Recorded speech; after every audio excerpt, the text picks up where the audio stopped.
Bueno, en la clase anterior nos quedamos viendo, más adelante, vimos un poco sobre la definición de la energía potencial eléctrica para diferentes tipos de campo, ¿no? Bueno, vimos que habían tres componentes para definir la energía potencial. Una es el trabajo, la otra es si la fuerza es conservativa, pues entonces el trabajo lo puedo escribir como el negativo del cambio de energía potencial. Entonces, indirectamente, al definir el trabajo, entonces yo estoy encontrando una expresión para la energía potencial. Entonces, esa fue la idea de la deducción que hice. Tengo una partícula en un punto, la muevo a otro punto, calculo la integral de línea y esa integral de línea pues me va a estar dando el negativo de el cambio en la energía potencial. Eh, También podemos utilizar la conservación de energía, ya que la fuerza es conservativa, entonces podemos usar el principio de conservación de energía para resolver los problemas también. Vimos el primer caso, que no es el caso que más vamos a utilizar, que es cuando tenemos un campo uniforme.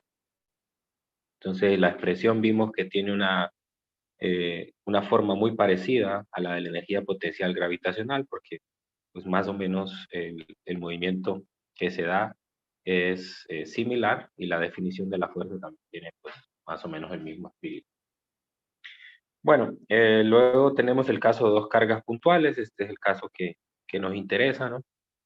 Y pudimos encontrar que al resolver pues la integral de línea, entonces se podía encontrar la expresión de la energía potencial para una pareja de cargas que estaban a una cierta distancia entre ellas R. Entonces vimos aquí un par de variantes para esa expresión. Puedo notar por la forma de la ecuación que en la medida que R tiende a cero, pues el potencial, la energía potencial tiende a más o menos infinito, dependiendo de los signos de las cargas, y que en la medida que R tiende al infinito, pues el potencial, la energía potencial se va haciendo cero en ambos casos. Muy bien, entonces la idea de hoy es que podamos resolver algunos problemas. Solamente me falta generalizar el caso cuando tenemos muchas partículas, ¿sí? Aquí tenemos el caso de dos partículas. Ahora solamente voy a escribir la ecuación cuando tenemos, eh, digamos que, una configuración de cargas.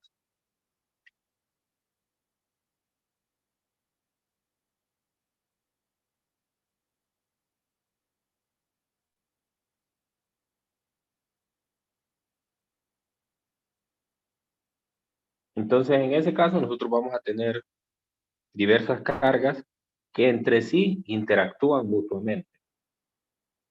Una forma de encontrar esto es pues haciendo lo mismo que es el trabajo para mover la partícula del punto A al punto B es el negativo del cambio en la energía potencial, donde pues esto sería la energía potencial en el punto B menos la energía potencial en el punto. Vamos a ver,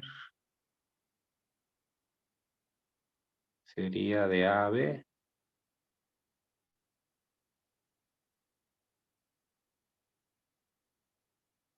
Mm, quiero ver. Muy bien con esto.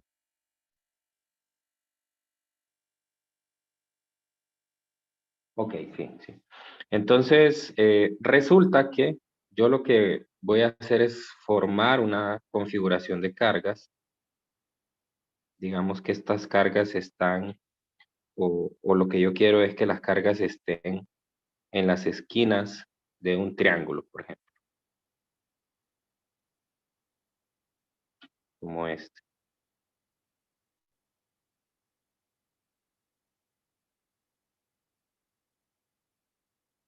Aquí, ¿no? Digamos que este es el triángulo. Entonces, yo voy a tener la primera carga. que va a ser la carga 1. Imagine que esta carga, pues bueno, está allí.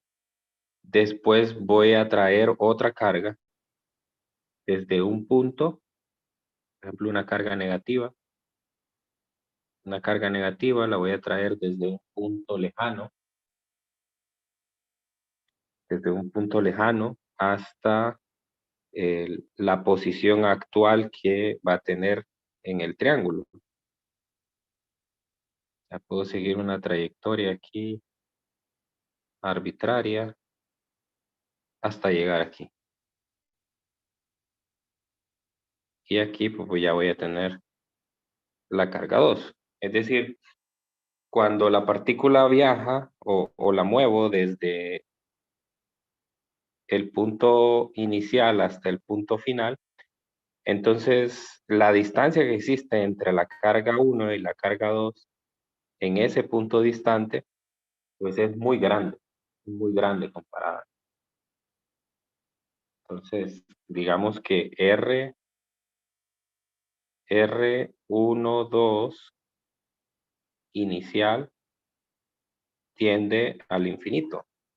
Y luego, pues ya cuando está en la posición que corresponde, voy a tener un R1, 2 que no es infinito. Luego lo mismo con otra carga, le vamos a llamar Q3, esta es la que va a estar en la otra esquina. Y entonces esta carga, pues lo mismo, ¿no? Voy a seguir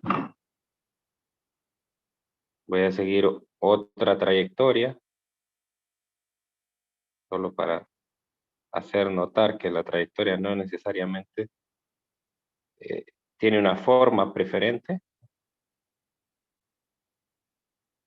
Y luego pues ya va en la posición que corresponde aquí. Entonces lo mismo, aquí voy a tener una distancia R13 inicial y aquí R23 inicial y también voy a tener un R13 inicial. Perdón, aquí era 12.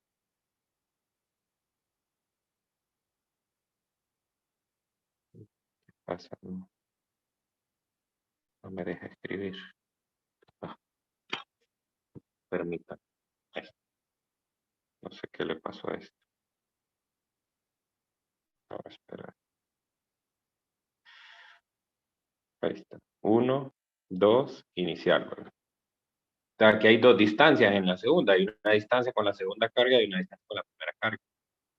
Entonces, esas distancias iniciales, R13 inicial tiende al infinito y R23 tiende al infinito.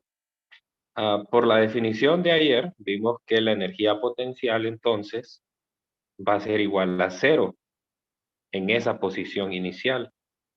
¿Por qué? Porque la distancia tiende al infinito y por lo tanto esta expresión de la energía potencial eléctrica tiende a 0, ¿no? Eso lo vimos en el final de la clase de ayer. Entonces, básicamente, lo que me va a quedar es que la energía potencial total, ya en la posición en la posición del triángulo, sería la energía potencial entre 1 y 2, más la energía potencial entre 1 y 3, más la energía potencial entre 2 y 3. Pero esta expresión sería una constante eléctrica, Q1, Q2, R12, más una constante eléctrica, Q1, Q3, R13, más la constante eléctrica, Q2, Q3, R23. Y así sucesivamente, pues si tuviera más carga. Pues de cierta manera yo puedo ver un patrón en esta ecuación y ese patrón lo puedo generalizar en una ecuación.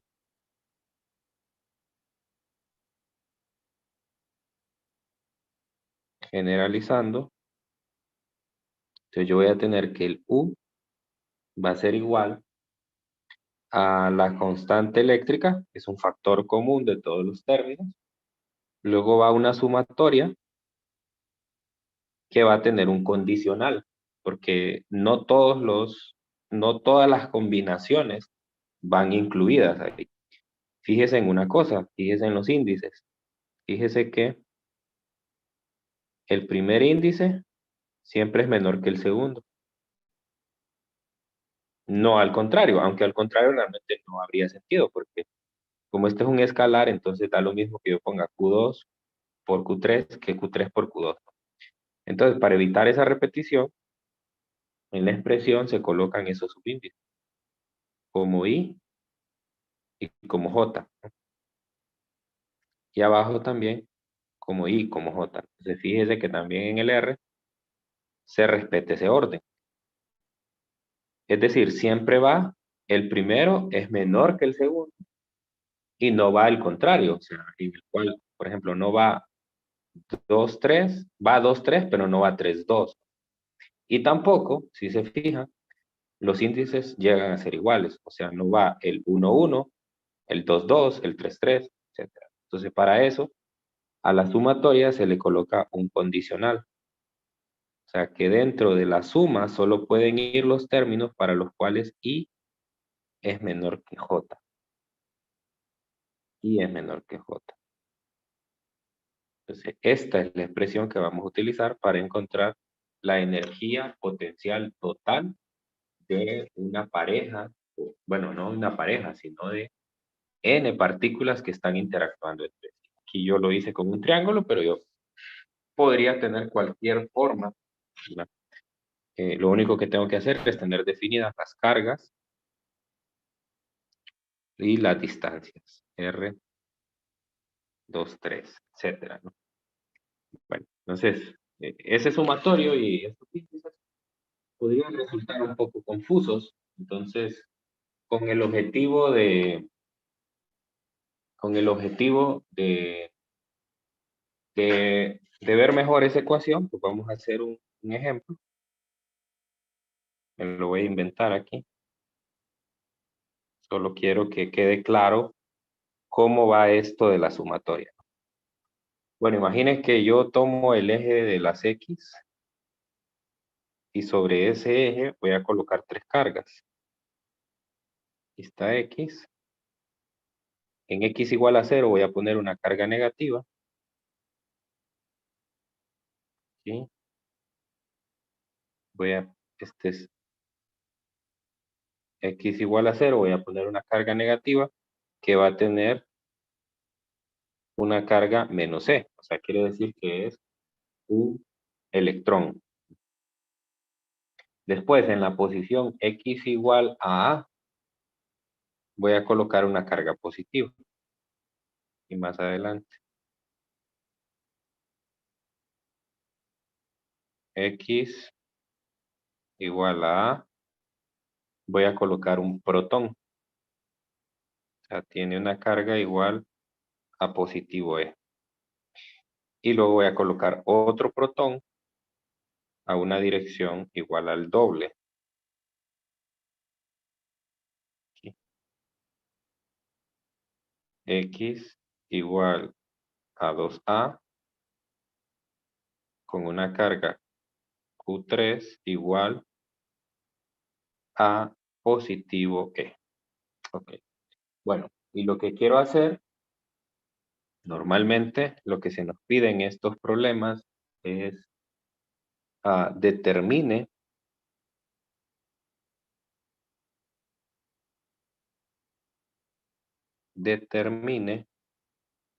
el trabajo que debe realizar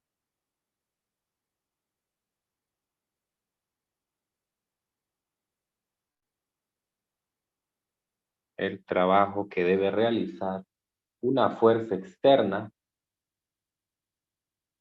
para llevar una tercera carga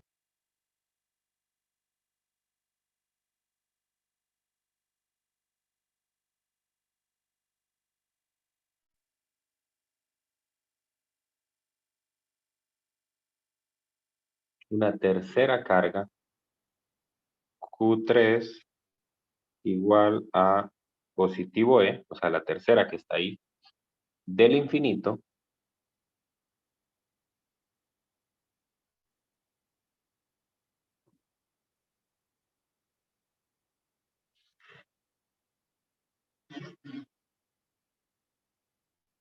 a X igual a 2A.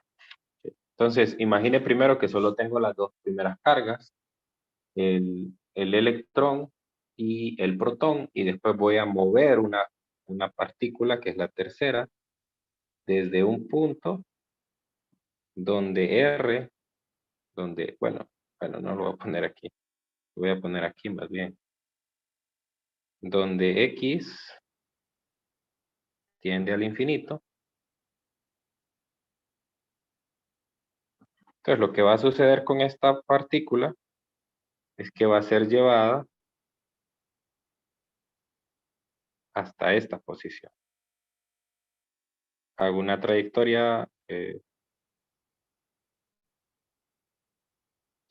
es la que va a tener, ¿no? Y entonces, para poder calcular eso, lo que tengo que hacer es que determinar el trabajo, ¿no? El trabajo, pues es igual a la diferencia entre energía potencial asociada con Q3 cuando está en la posición, en la posición final, y la energía potencial cuando está infinitamente lejos. Cuando está en el infinito, dijimos que la energía potencial iba a ser cero porque la separación que hay entre esa carga y las otras, pues tiende al infinito, y según la ecuación, la energía potencial es inversamente proporcional a esa distancia. Entonces, la energía potencial tiende a cero. Así que ese segundo término en la diferencia de las energías potenciales es cero. Así que el trabajo requerido pues solamente va a ser igual al U total de la configuración. Ahí es donde voy a utilizar la fórmula que escribí aquí arriba. Voy a llevar esta ecuación.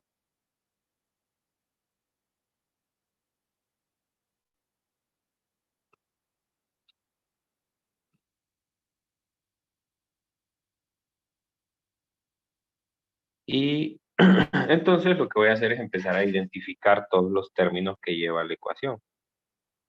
Primero, la constante eléctrica, que es un factor común. Y luego en la sumatoria van aquellos términos en los cuales I es igual a J. Entonces voy a empezar con un I igual a 1. Si I vale 1, entonces voy a tener la energía potencial con la carga 2. Entonces voy a tener Q2. O sea, quiere decir que J es igual a 2. Este término sí va dentro de la sumatoria porque 1 es menor que 2. Me quedaría así. Les voy a poner todos los términos para que ustedes eh, queden seguros de que sí va. Este sí va, porque sí cumple. Aquí lo voy a poner así mejor. Que 1 es menor que 2, entonces sí va. Ahora, ¿cuál podría ser la otra posibilidad? Q2, Q1, R21, que en el fondo es exactamente el mismo que el primero, ¿no? O sea, la diferencia aquí es que I sería 2 y J sería 1. Entonces 1 no es menor que 2. Perdón, 2 no es menor que 1. Entonces, por lo tanto, ese término no va dentro de la sumatoria. Entonces, este no.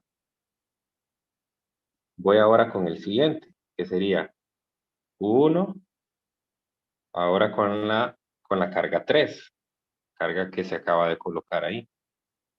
Entonces aquí tendría R13 y aquí tengo que 1 es menor que 3, eso es correcto, por lo tanto sí va dentro de la sumatoria. El siguiente sería el opuesto, Q3, Q1, R31.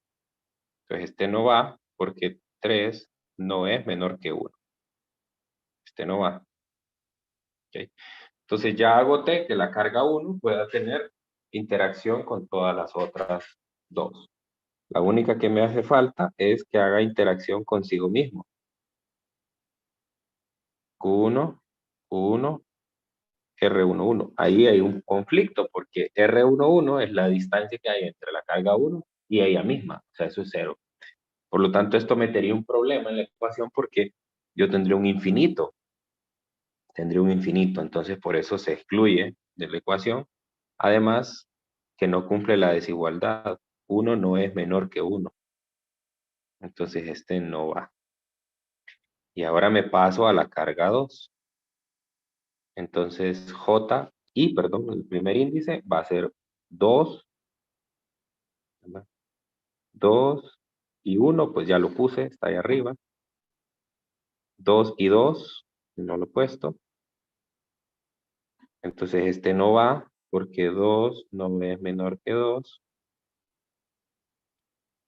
El otro que va es Q2, Q3, R23. Este sí va, porque 2 es menor que 3, entonces sí. ¿Ok? Muy bien, entonces ahí agoto ya las del índice 2, solo me quedan las del índice 3. La primera sería Q33, R33. Este no va porque 3 no es menor que 3. Luego iría 3, 3, 1, pero ya lo puse atrás. Luego va 3, 3, 2, bueno, ese no lo había puesto, pero tampoco va. Q3, Q2, R32, este no va porque 3 no es menor que 2. Y ahí se termina porque ya puse 3, 3 y ya están todas las posibilidades. Bueno, no tiene que estar haciendo esto en todos los problemas, ¿verdad? La medida que vaya resolviendo los ejercicios, pues se va a dar cuenta de que esto es un poco intuitivo, ¿no? Entonces, ¿cuáles términos son los que no van? Fíjese en los que los taché. Son aquellos en los cuales el primer índice es mayor que el segundo índice y aquellos en los cuales se denominaría una autoenergía, o sea, cuando el índice se repite. Entonces, por lo tanto, aquí solo me quedaría como factor común la constante eléctrica, carga 1 por carga 2, R12 más carga 1, carga 3, R13, esta no iba, y la última era carga 2, carga 3, R23. Bueno, entonces esa sería la expresión nada más, y ahora lo que tendría que hacer es empezar a colocar los valores de las cargas y de las distancias. Muy bien, entonces aquí me queda de factor común la constante eléctrica. La carga 1 es un electrón, entonces sería negativo E. Aquí sí tengo que poner el signo de la carga. Y la carga 2 es un protón, positivo E. Y la distancia que hay entre la carga 1 y la carga 2 es A. Más la carga 1 es un electrón, la carga 2 es un protón, y la distancia que hay entre 1 y 3 es 2 veces A. La carga 2 es un protón, la carga 3 es un protón, y la distancia que hay entre ellos es A. Bueno, entonces finalmente la expresión me quedaría, vamos a ver, esta se cancela con la tercera, y solamente me quedaría negativo K sub E al cuadrado sobre 2A.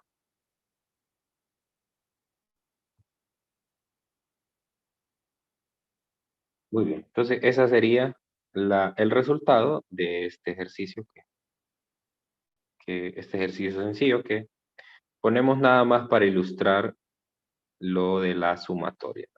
No sé si quedó alguna pregunta o está claro cómo hacer este tipo de ejercicio.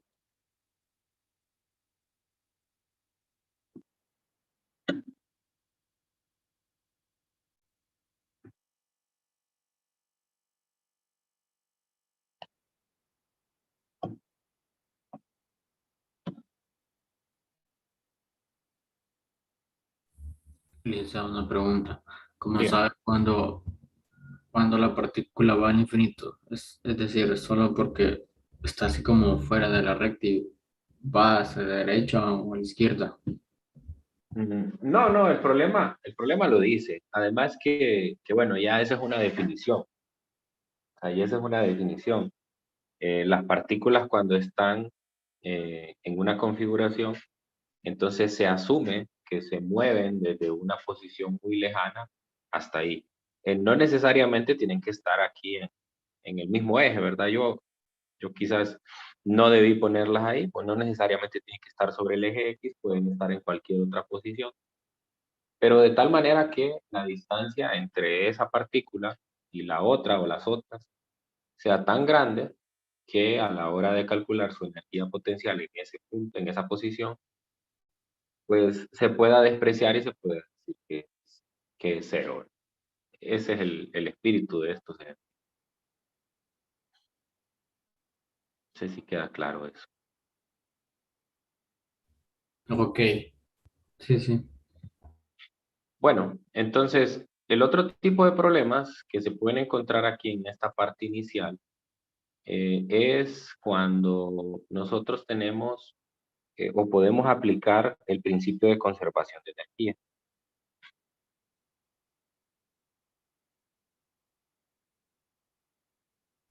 Lili, una pregunta. Dígame, dígame.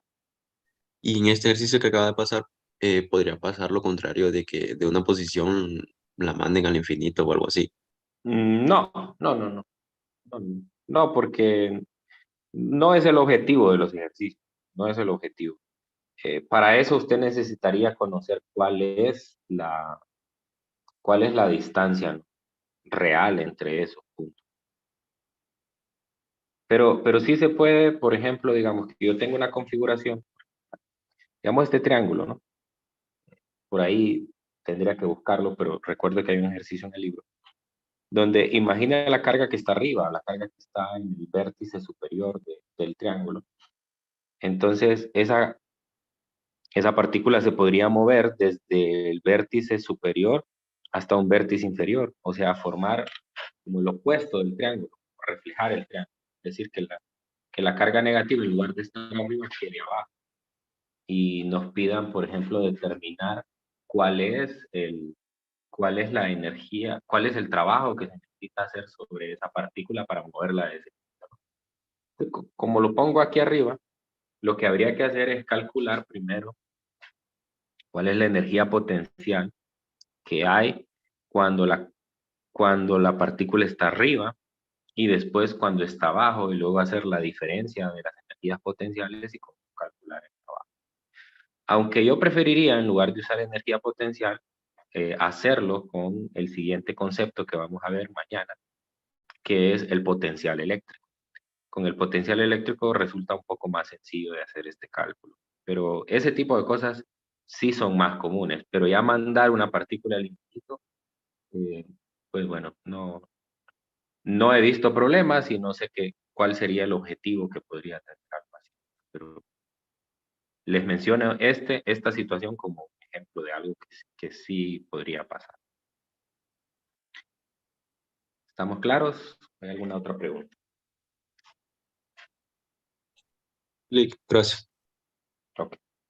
Bueno, entonces, según el principio de conservación de energía, si unas partículas se están desplazando, yo podría determinar alguna de esas cantidades mediante esta ecuación, ¿no? Donde, pues, la energía cinética, sabemos que es un medio de la masa por la velocidad al cuadrado, y que U, pues, es la constante por la carga 1 por la carga 2 entre R1, 2. Entonces, yo podría utilizar esta expresión para analizar un problema en el cual yo tengo un movimiento de partículas de un punto a otro y existe un campo eléctrico debido a alguna de las cargas, ¿no? Una carga está generando un campo eléctrico y la otra se lanza o de cierta manera se ve atraída o repelida por esa partícula. Entonces vamos a hacer un problema, es el 23.5 del libro de texto, que tiene por objetivo aplicar este concepto.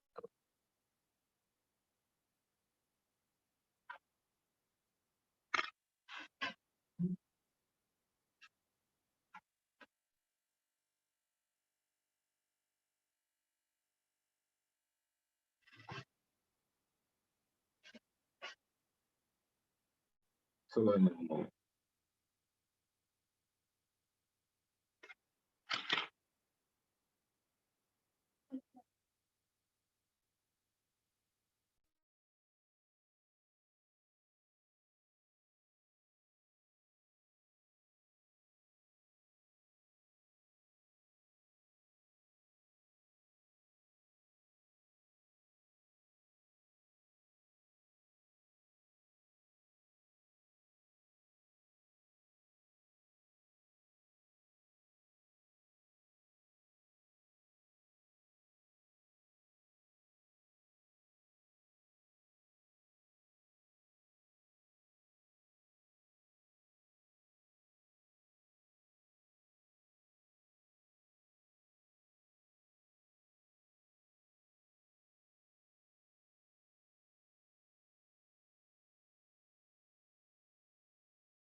Ok, sigamos. Bueno, les mencionaba que vamos a resolver el problema 23.5.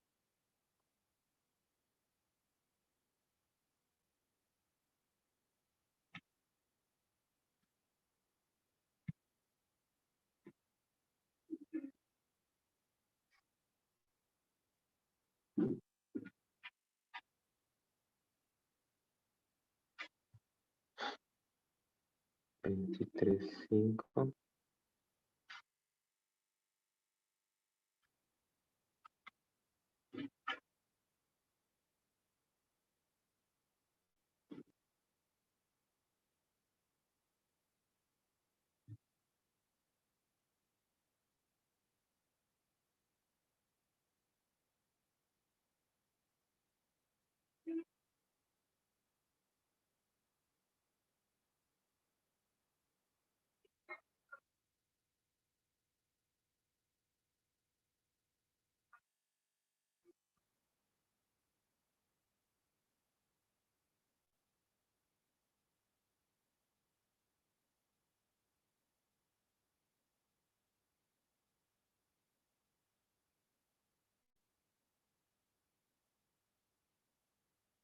Ok, bueno, tenemos una esfera metálica pequeña que tiene una carga neta Q1 de menos 2.8 microcoulombs, esta es la que está a la derecha, y se mantiene en posición estacionaria por medio de soportes aislantes. Una segunda esfera metálica con una pequeña carga de Q2 igual a menos 7.8 microcoulombs, se lanza hacia esta otra carga Y me dice que cuando las esferas están a una distancia de 0.8 metros una de la otra, Q2 se mueve hacia Q1 con una rapidez de 22 metros por segundo, como se ve en la figura. Supongo que las dos cargas pueden considerarse como cargas puntuales, que se ignora la fuerza de gravedad. Y en el inciso A me piden la rapidez de Q2 cuando las esferas están a 0.4 metros una de la otra. Muy bien, entonces,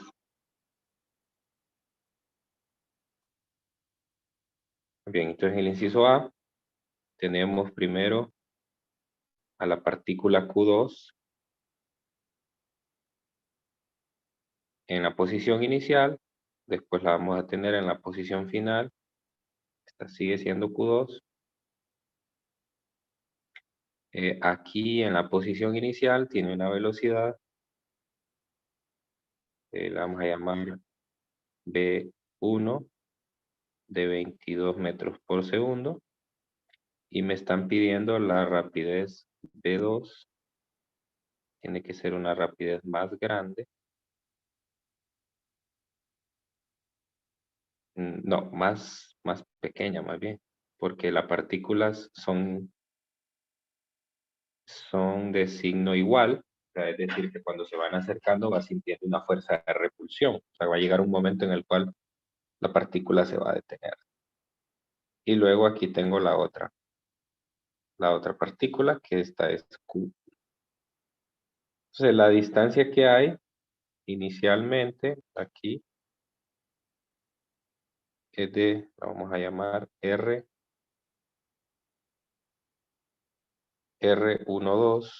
Tal vez no me conviene utilizar 1 y 2 aquí, sino que me conviene utilizar A y B.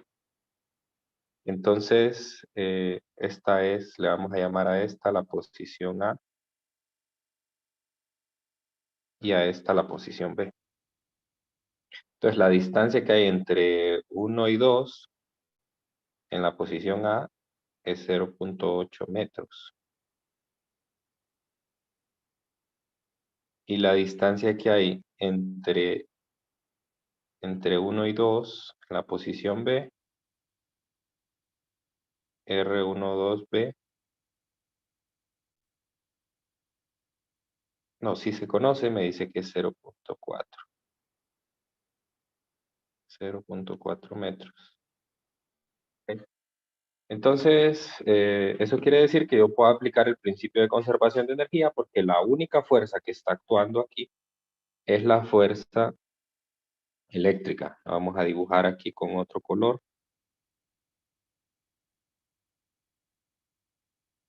Entonces, la partícula Q2 va a sentir una fuerza aquí, que sería F12, y aquí también F12. Esa es la única fuerza que está sintiendo la partícula Q2, y como habíamos mencionado, esa es una fuerza conservativa.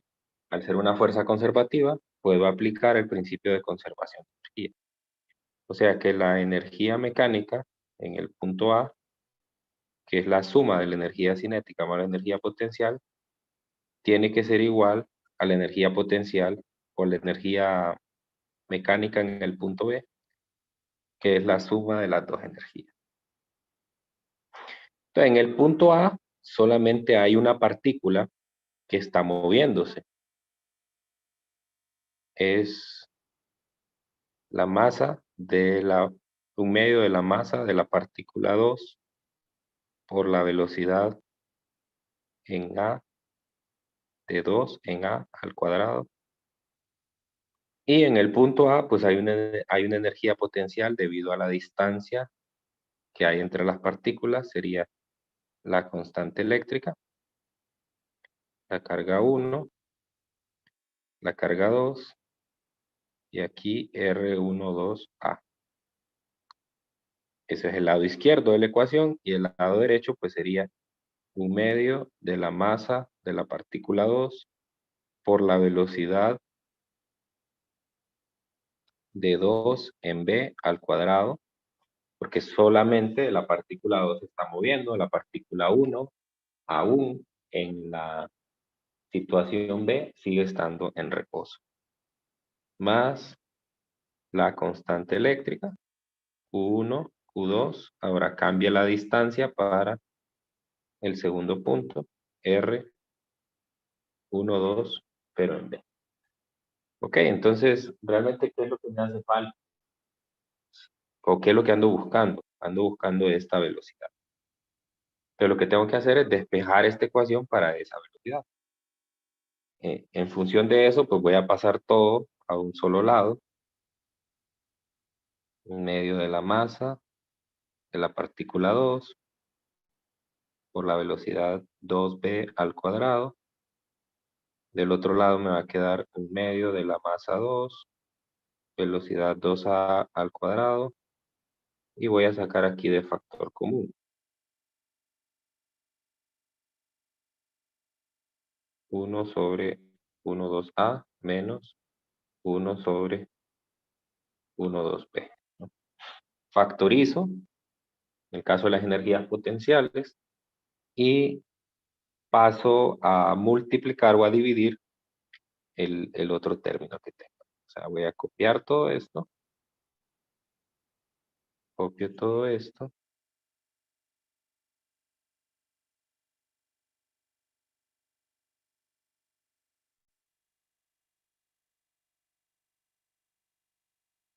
y paso a dividir todo el 1/2 de M2.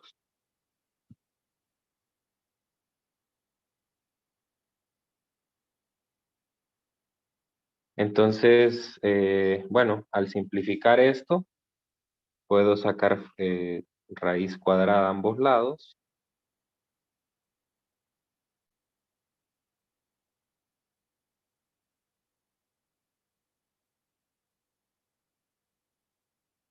Ok, saco raíz cuadrada a ambos lados. Y además, puedo simplificar aquí esto, ¿no? El 1/2 de M se cancelan en el primer término, entonces solamente me va a quedar B2 al cuadrado. Solamente eso. Y en el segundo me va a quedar, pues, un 2 aquí arriba. Y aquí un M2, ¿no? En operación oreja, vamos a ver. Eh, sí, sí, sí. Ok, y además la raíz cuadrada. Y ahora pues ya puedo sustituir. Muy bien, entonces tendría la velocidad 2a. Esta es 0.22 metros por segundo al cuadrado, más 2 veces 9 por 10 a la 9 newtons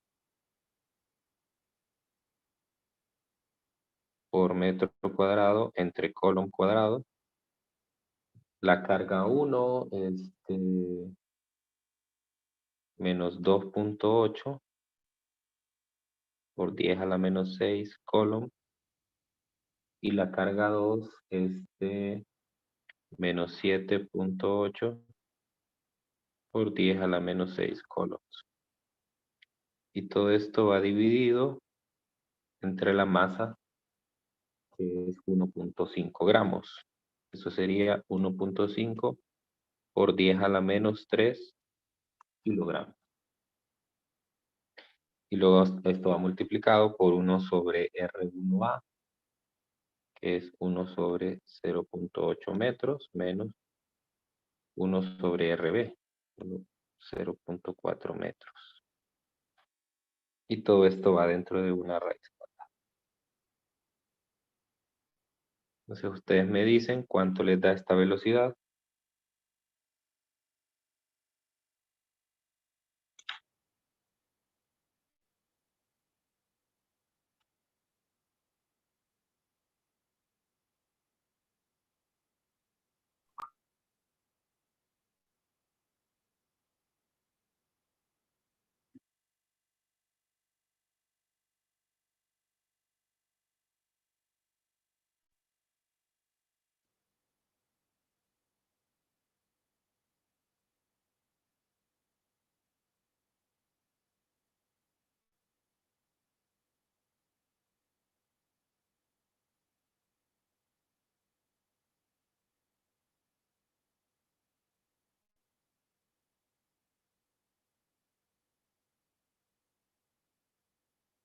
A mí me da 12.5 metros por segundo. ¿Cuánto le da a usted? A mí también, Nico. 12.5. Bueno, el resultado tiene toda la lógica del mundo porque la velocidad tiene que ir disminuyendo. O sea, la velocidad que tenía primero era 22. O sea, en la medida que la partícula se va acercando, a ver aquí, que lo vemos, en la medida que la partícula 2 se va acercando a la partícula 1, el vector de fuerza se tiene que ir haciendo cada vez más grande hasta que eventualmente ese vector tiene el valor máximo y obliga a detenerse a la partícula 2 momentáneamente y la repele. O sea, es decir, la partícula 2 no es que está siendo atraída por la 1, sino que se ha lanzado con una velocidad y todo ese impulso se va perdiendo o se va contrarrestando por la fuerza de repulsión. Entonces, cuando la fuerza de repulsión es máxima, entonces la partícula se detiene y tiene una velocidad cero. Es justamente eso lo que tienen que encontrar en el inciso B, que me pregunta qué tan cerca de Q1 llega Q2. Entonces, eso sí se lo voy a dejar de tarea a ustedes para mañana, hacer el inciso B. Solo se lo voy a dejar adelantado. Entonces me dice, voy a tener igual 2 puntos, un punto A. Bueno, si quieren pongámosle al otro, en lugar de B, pongámosle C.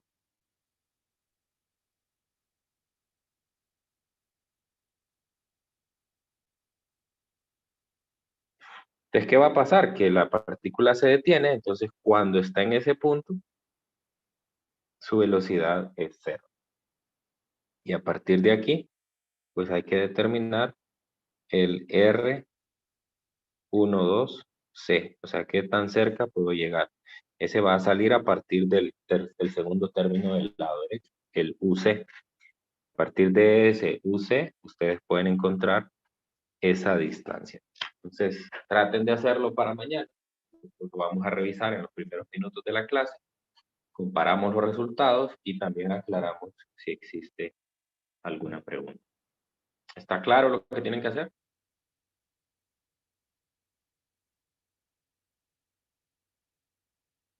Sí, Muy bien. Bueno, entonces nos encontramos mañana. Cualquier pregunta, pues escribe y con gusto les apoyo ahí por el Telegram. Que tengan un feliz día.